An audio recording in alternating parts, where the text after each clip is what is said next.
মাছগুলো নুন হলুদ মাখিয়ে দিয়েছি, এবার ভেজে নেব।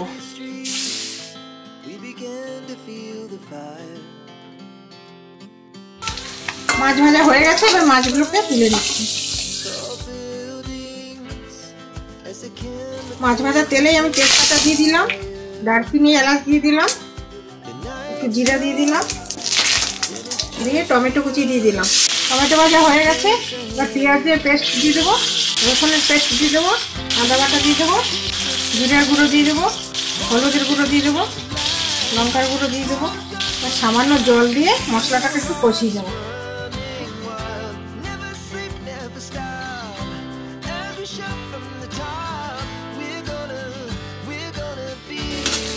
মশলা কষানো হয়ে গেছে, এবার দইটা দিয়ে দেবো, একটু কষিয়ে নেব। মশলাটা হয়ে গেছে, এবার আমি জল দিয়ে দেবো, এবার নুন দিয়ে দেবো। ঝোলটা একটু ফুটে গেলে মাছটা দিয়ে দেবো। ঝোলটা ফুটে গেছে, এবার মাছগুলো দিয়ে দেবো।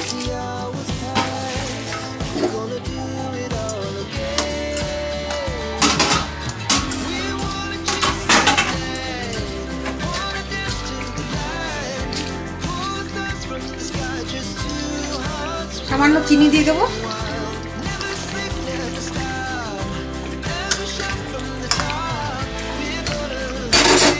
এবার কিছু ধনেপাতা দিয়ে দেবো।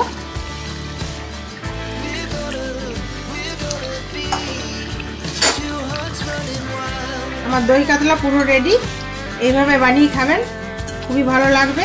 ভিডিওটা যদি ভালো লাগে লাইক শেয়ার কমেন্ট করবেন। ধন্যবাদ।